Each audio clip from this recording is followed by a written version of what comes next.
नमस्कार दोस्तों, एजुकेशन 85 में आप सभी का बहुत बहुत स्वागत है। तो दोस्तों, आज हम लोग पढ़ने वाले हैं भारत की खाड़ियाँ तथा भारत का समुद्री विस्तार। तो आइए देखते हैं। सबसे पहले भारत की खाड़ियों को हम लोग देख लेते हैं। यहाँ देखिए दोस्तों, यहाँ पे यह कच्छ की खाड़ी मिलती है। गुजरात में ये जो बड़ी सी कीर्क दिख रही है, यह कच्छ की खाड़ी है तथा यह खंभात की खाड़ी है।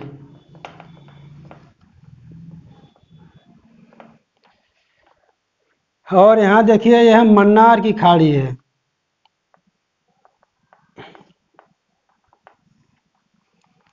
यह मन्नार की खाड़ी है।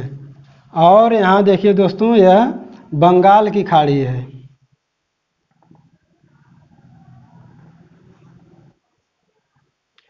यह बंगाल की खाड़ी है। ठीक दोस्तों, ये मुख्य रूप से 4 खाड़ियों को हम लोगों को याद रखना चाहिए। हमको याद कैसे रहे, इसके लिए हम बता रहे हैं आप लोगों को। देखिए, यह कच्छ जो पड़ता है, यह गुजरात के यहाँ पर पड़ता है। और अगर गुजरात के ऊपर वाला हिस्सा देखें तो देखिए, यह कुछ इस तरह बना हुआ है। अगर हम इसको इस तरह करके इस तरह बना देंगे तो यह हो जाएगा क, हो जाएगा कि नहीं। यहाँ देखिए, इस तरह से ये क हो जाएगा। तो क के नीचे कच्छ की खाड़ी, इस तरह आप याद कर लीजिए। और यह खंभात है, खंभात की खाड़ी यहाँ पर पड़ता है। तो इसको याद करने के लिए देखिए, यहाँ पर एक ख जैसा दिख रहा है। अगर हम यहाँ पर इस तरह करके यहाँ पे इस तरह कर दें तो एक ख बन जाएगा। तो ख के नीचे खंभात, क के नीचे कच्छ, ख के नीचे खंभात। इस तरह आप इसको याद रख सकते हैं। और यहाँ पे देखिए, यह श्रीलंका और भारत के बीच में मन्नार की खाड़ी पड़ती है। अब मन्नार की खाड़ी को हम कैसे याद करें? यहाँ देखिए, इस तरह हम मिला हुआ है जल संधि ने, तो इसको अगर हम इस तरह थोड़ा सा इस तरह कर दें तो यह यम हो जाएगा। यम का मतलब कि मन्नार की खाड़ी। इस तरह से आप लोग इसको याद रख सकते हैं बहुत ही आसान तरीके से। और यहाँ पर देखिए, यह बंगाल की खाड़ी है।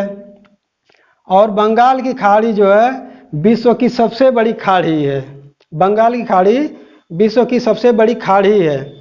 इसको याद कैसे रखें? बांग्लादेश के ठीक नीचे बंगाल की खाड़ी पड़ती है, तो बी से बंगाल की खाड़ी आप याद रख सकते हैं। इस तरह दोस्तों इसको आप याद रख सकते हैं। और इधर जो है पाक जल डमरू मध्य है। पाक जल डमरू मध्य जो है कि मन्नार की खाड़ी और बंगाल की खाड़ी को जोड़ता है। पाक जल डमरू मध्य, यहाँ पे पाक जल डमरू मध्य है, या पाक स्ट्रेट भी कह सकते हैं।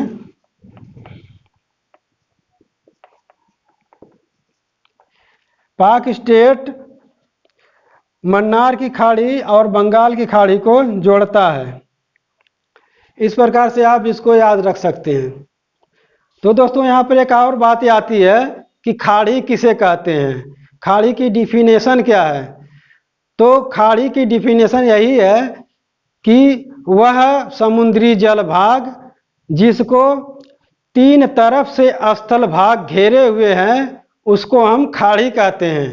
ठीक है दोस्तों। तो दोस्तों, आइए अब हम लोग देखते हैं कि भारत का समुद्र में विस्तार कहाँ तक है। तो 1982 ईस्वी में संयुक्त राष्ट्र संघ के सानिध्य में प्रत्येक देशों को समुद्र में अधिकार देने के लिए एक समझौता हुआ, जिसका नाम अनक्लोज पड़ा। इसका फुल फॉर्म है United Nation convention of the law of sea. क्या है? United Nation convention on the law of sea. तो इसके तहत भारत को 3 प्रकार की समुद्री सीमा बनाता है। इसके तहत भारत 3 प्रकार की समुद्री सीमा बनाता है। आइए देखते हैं। पहला समुद्री सीमा, तो मान लीजिए दोस्तों, यहाँ से लेकर के अगर आप यहाँ तक आए तो यह है आपका 12 नाटिकल मील या 12 समुद्री सीमा इसको हम कहेंगे। 12 नाटिकल मील, एक नाटिकल मील बराबर 1.8 मील। 1 नाटिकल मील बराबर 1.8 मील होता है। ठीक, यह आधार रेखा से 12 नाटिकल मील तक है। इसमें भारत को संपूर्ण अधिकार है। भारत जितना अपने स्थल भाग पे अधिकार रखता है उतना ही अपने यह 12 नाटिकल मील तक भी अधिकार रखता है। अब यहाँ पर बात आती है कि आधार रेखा क्या होता है। तो किसी भी स्थल भाग का यह जो है कि हम देखते हैं जो यह बराबर नहीं रहता है, इसमें कुछ इस प्रकार से होता है। तो इस पे जो है एक रेखा, काल्पनिक रेखा खींची जाती है, इसी को आधार रेखा कहते हैं।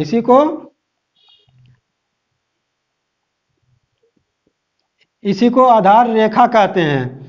और इसके अंदर इस जल भाग को आंतरिक जल कहते हैं।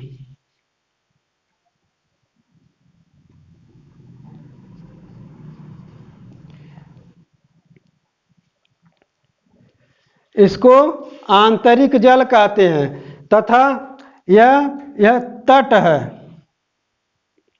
इस प्रकार से आप समझ सकते हैं कि यह जो मिलाने वाली काल्पनिक रेखा है आधार रेखा है, और इसके अंदर जो जल है इसको आंतरिक जल, तथा यह तट है। तट को मिलाने वाले रेखा को आधार रेखा कहते हैं।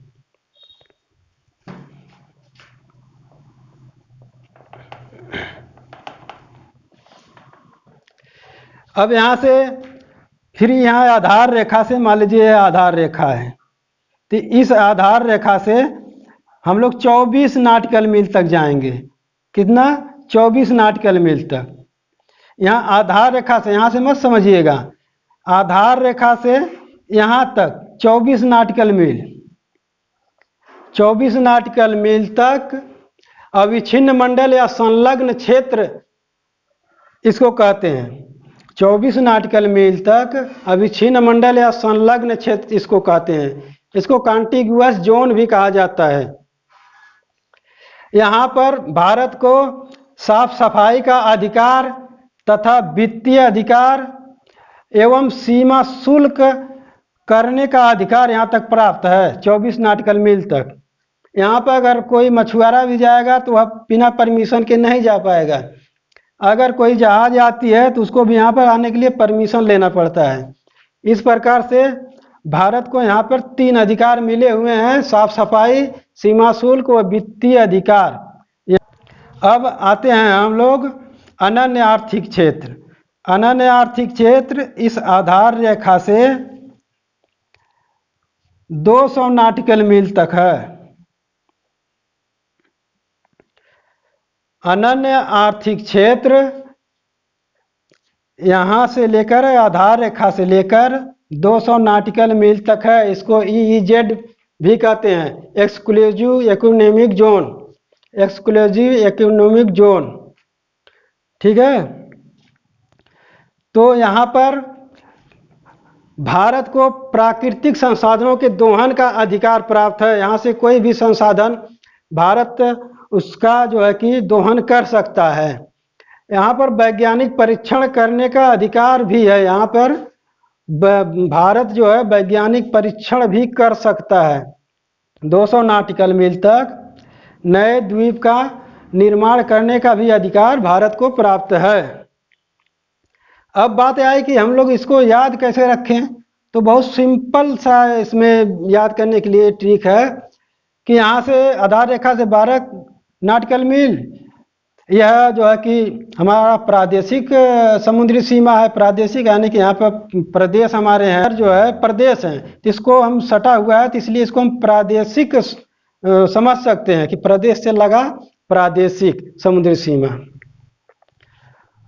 ठीक, या और यह जो है कि इसको संलग्न समुद्री सीमा, यानी कि इसको संलग्न इस प्रकार से याद रख सकते हैं कि संलग्न यानी साथ में लगा हुआ, साथ में लगा हुआ, यानी कि इधर से भी साथ में लगा है और इधर से भी साथ में लगा है। तो इस प्रकार से आप समझ सकते हैं कि संलग्न समुद्री सीमा 24 नॉटिकल मील तक है। अब यह अनन्य आर्थिक क्षेत्र को कैसे याद रखें? तो यह 200 नॉटिकल मील तक है। इसको याद रखने के लिए आप कह सकते हैं कि इधर जो कि 12 नॉटिकल मील और 24 नॉटिकल मील तक के बाद जो बचा क्षेत्र वह अन्य क्षेत्र है, उसको हम अन्य क्षेत्र समझ करके अनन्य क्षेत्र को याद रख सकते हैं।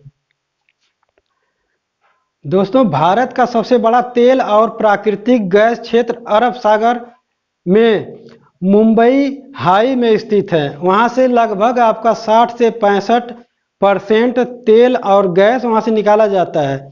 तो यह सब जो है कि अनन्य आर्थिक क्षेत्र में आता है, जो कि मुंबई हाई जो कि यहाँ पर है। यहाँ से जो है कि भारत में आधे से अधिक तेल और गैस यहाँ से भारत को प्राप्त होता रहता है। तो दोस्तों, यह कुछ अलग क्वेश्चन था। और देखिए, ये बड़ी खाड़ियों को बे कहा जाता है, बड़ी खाड़ियों को बे कहा जाता है तथा छोटी खाड़ियों को गल्फ कहा जाता है। जैसे बे ऑफ वेस्ट बंगाल या gulf of Khambhat, gulf of Mannar, ठीक, गल्फ ऑफ कच्छ। इस प्रकार से यह छोटी खाइयों को गल्फ कहा जाता है तथा बड़ी खाइयों को बे कहा जाता है। इसको आप लोग याद रखिए। तो दोस्तों, आज की क्लास यहीं समाप्त होती है। अगर आपने चैनल को सब्सक्राइब नहीं किया है तो इसको प्लीज़ सब्सक्राइब कर लीजिए और बेल आइकन की घंटी को प्रेस जरूर कर दीजिएगा, ताकि मैं जो भी वीडियो अपलोड करूं वह आप तक पहुंचती रहे। तो क्लास यहीं पर समाप्त होती है। फिर मिलेंगे नेक्स्ट क्लास में, तब तक के लिए नमस्कार।